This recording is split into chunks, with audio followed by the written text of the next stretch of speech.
Du coup, je vous avais dit, donc après le film du dernier voyage du Déméter, un autre film que je voulais justement mettre en avant, un film complètement zappé, oublié, à part pour certains puristes des films asiatiques. Alors je vais un peu vous remonter le temps, parce que du coup c'est un film qui est sorti en l'an 2000. Oui. Donc il a 24 ans à l'heure d'aujourd'hui. Et il s'agit de China Strike Force. Alors, ce film est assez particulier parce que déjà, sur le plan d'un film chinois, même si bien sûr Hong Kong à l'époque n'en faisait pas partie, il a reçu du coup 3 nominations. Le meilleur acteur, les meilleures cascades et actions, et le meilleur son par rapport au niveau du film en lui-même sur le plan des bruitages. Alors, ce film a été quand même très très déclassé et il faut savoir que même si ce film à 24 ans avait quand même deux acteurs quand même qui pourtant l'un n'en était pas un, pour le grand chanteur de Gangster Paradise pour Coolio avec Mark Dacascos. Grand acteur dans le domaine justement des films de sport de combat.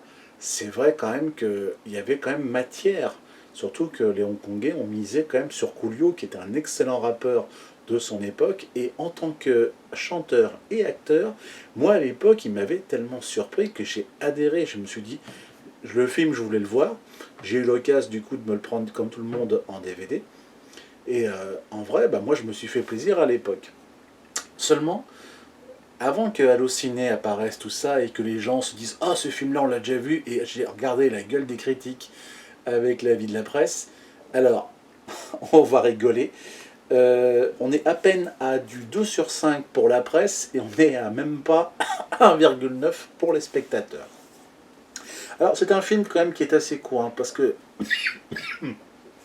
on est quand même sur 1h27 de film, ce qui est assez short quand même pour un film d'action. Alors beaucoup l'auraient mis en catégorie film B, le film un peu nanar.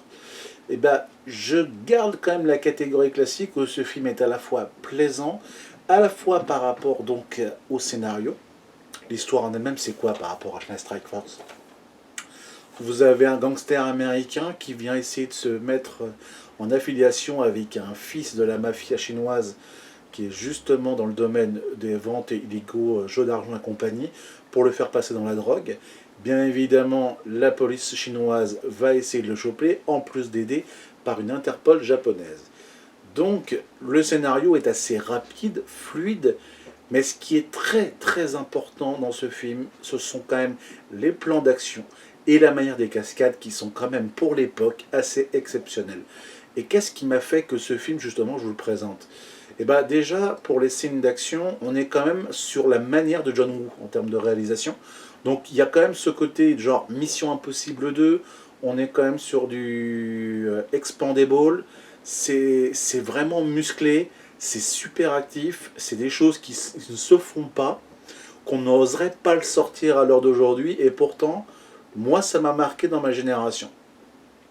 Ce film aussi a une particularité, c'est la manière des styles de combat, et je trouve justement en termes de comparaison qu'il y a, on vous parle toujours, quand on parle Bruce Lee, on parle Jackie Chan, mais je trouve que ce film mérite l'éloge, comme l'a fait JVC pour Jean-Claude Van Damme, pour tous ces films d'action qu'il a pu tourner à l'époque. Je trouve que ce film mérite quand même beaucoup plus d'attention que ce qu'il a de cette note, à savoir sur la manière dont les gens trouvent que c'est euh, risible, que ça manque de coordination, c'est pas crédible.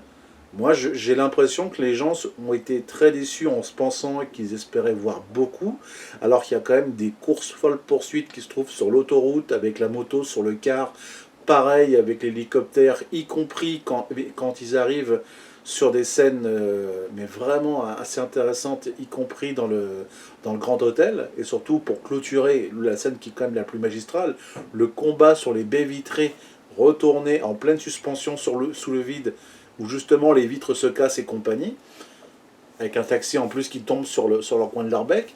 Il y a quand même des choses que je trouve, c'est quand même vachard de dire que ce film est un nanar, et surtout que ce film est nul. Alors du coup, ce qui va m'intéresser pour la prochaine vidéo, c'est la remasterisation pour montrer le travail que je m'amuse à accomplir sur mon titre personnel uniquement en termes de lubie. Ce film n'est sorti qu'en format DVD. Il n'est jamais sorti en Blu-ray ou autre, complètement zappé. Donc automatiquement, quand un film est entièrement en disgrâce, on peut pas le choper. C'est marrant.